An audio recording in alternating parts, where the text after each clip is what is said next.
Hello nakama, balik lagi dengan FTM Gaming atau Mimin di sini. Setelah sekian lama akhirnya Color Split One Piece keluar juga. Dalam Color Split One Piece Chapter 1076 kita dilihatkan anggota kelompok topi jerami memakai pakaian yang terlihat modern. Bila kita lihat secara menyeluruh tampaknya tidak ada poin penting atau clue yang diberikan oleh Oda pada Color Split tersebut. Atau memang tidak kelihatan atau Mimin yang tidak melihat clue tersebut. Chapter 1076 berjudul Teman Lama.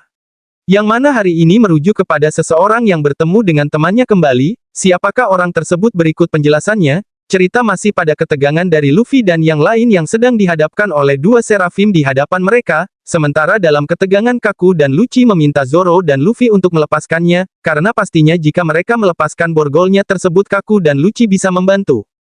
Kaku beralasan jika masalah ini usai Luffy boleh memborgol mereka lagi. Tentu saja Zoro merasa enggan membuka borgol tersebut karena Kaku dan Lucci adalah pembohong ulung. Tetapi tanggapan dari Luffy sungguh berbeda, Luffy malah menyetujui hal tersebut. Dikala pembicaraan tersebut S-Hawk melakukan tebasan yang mematikan ke arah Luffy dan Zoro, untungnya dengan sigap mereka berdua bisa menghindarinya sambil membawa Kaku dan Lucci. Zoro mau menolong Kaku seperti itu karena dia tidak mau lawannya mati konyol seperti itu. Lalu Saka bertanya apa alasan CP0 datang ke tempat ini. Lucci dengan muka serius menjelaskan bahwa dia datang ke sini untuk membunuh semua Vegapunk yang ada. Kaku yang mendengar ucapan tersebut langsung memarahinya karena Lucci terlalu terbuka seperti itu. Saka berkata sepertinya Stussy tidak akan membiarkanmu pergi karena sekarang Stussy sudah berada di pihak Vegapunk. Tentu mendengar hal itu Lucci pun hanya menjawab bahwa dirinya tidak akan memaafkan wanita tersebut. Terasa setelah tebasan yang dibuat oleh S-Hawk sebelumnya sekarang mereka berada di dalam lift. Saat itu Zoro sangat terkejut mendengar suara Nami dan lainnya yang sepertinya juga mendapatkan perlawanan dari Seraphim. Luffy langsung bertanya kepada Saka ada berapa Vegapunk yang harus dilindungi sambil meminta kunci borgol batu laut. Sepertinya Saka yang sudah sangat percaya kepada Luffy langsung mempercayakan CP0 kepadanya, tetapi sebagai gantinya dia harus melindungi Stella. Luffy yang sudah mempunyai kunci itu langsung memprovokasi Lucci bahwa meskipun aku telah membebaskanmu tetap saja kamu tidak mungkin bisa mengalahkanku. Jadi jika setelah aku melepaskanmu nanti jangan menyakiti Nami dan lainnya. Tentu saja Lucci yang dihina seperti itu langsung marah tak karuan. Dan mengatakan nantinya akan membunuh semua kru topi jerami dan yang terakhir adalah kau Luffy. Tanpa disadari karena pertengkaran mereka berdua secara mengejutkan dari arah belakang SBR melepaskan jurus Urusok dan menghancurkan tempat tersebut. Beruntungnya Luffy telah melepaskan borgol batu laut itu sebelum mengenai mereka. Lalu dalam panel ganda kita diperlihatkan Luffy sudah memasuki mode Gear 4. Luffy mengatakan maafkan aku Bonnie, kali ini aku benar-benar akan menghabisi ayahmu. Sebaliknya Lucci juga sudah masuk ke mode hibridnya dan siap melakukan jurus andalannya. Gabungan serangan dari Luffy dan Lucci cukup mengejutkan, di mana Luffy dengan Rokugan dan Luffy dengan Kongan menghantam abis SBR sampai keluar dari lab, sedangkan yang mengatasi S-Hawk adalah Zoro dan Kaku saat itu Zoro menggunakan jurus Onigiri dan Kaku dengan jurus Tempest Kick White Thunder. Seketika itu S-Hawk dilesatkan dengan sangat jauh oleh mereka berdua hingga menghantam bebatuan besar dari lab, Scan berpindah dari ruangan aneh di suatu tempat di Egghead. Terlihat di situ CP5, CP6, CP7 dan terkurung di tempat tersebut sampai mengering dan beberapa tubuh mereka berdarah. Mereka bertanya-tanya apakah bisa keluar dari tempat ini. Mereka semua merasa kelaparan dan mau mati, dijelaskan bahwa 2 bulan yang lalu setelah menginvestigasi Egghead. Agensi CP yang berniat meninggalkan pulau malah dihadang oleh Hugh. Akibat hal itu mereka terpaksa mundur. Akan hal itu 1 bulan kemudian ditugaskanlah CP selanjutnya untuk menyelidiki agen CP yang hilang tetapi tidak disangkanya mereka semua berakhir di tempat yang seperti ini. Salah satu dari agensi di sana menduga bahwa yang melakukan semua ini adalah Vegapunk, dan ternyata sekarang mereka bersama dengan Vegapunk yang ada di tempat ini dengan luka di bagian kepalanya. Entah apa yang terjadi dengan Vegapunk, satu hal yang pasti mereka juga kebingungan dengan situasi yang ada di depannya. Nah siapakah yang menjerumuskan Vegapunk ke tempat seperti ini? Pastinya yang melakukan hal ini adalah si pengkhianat itu, tetapi anehnya kenapa si pengkhianat itu juga tidak melepaskan anggota pemerintahan seperti CP, nah jadi makin menarik nih apa motif dari pengkhianat ini.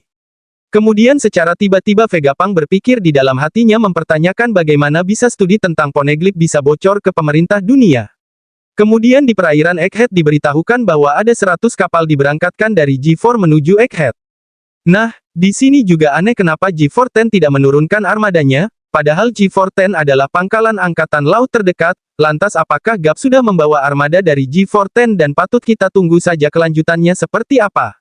Cerita berpindah ke tempat yang baru di dunia One Piece, tepatnya kita diperlihatkan suatu pelabuhan kecil di Pulau Elbaf. Terlihat ada seorang anak kecil menggunakan helm petarung khas dari Pulau Elbaf yang sedang marah dan penyebab masalahnya adalah dia tidak boleh ikut naik ke kapal bajak laut. Anak kecil itu mengatakan kepada bajak laut tersebut bahwa suatu hari nanti dia akan menjadi bos besar.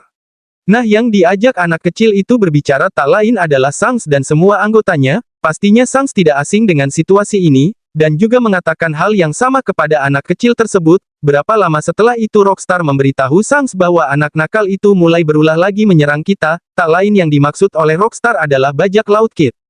Mendengar hal itu Shanks mengatakan sepertinya itu akan menjadi sebuah pertempuran besar, terserah hal ini baik atau buruk semua sudah mempersiapkannya, lalu dengan ekspresi tersenyum kita akan menemui teman lama meskipun kita sudah mati.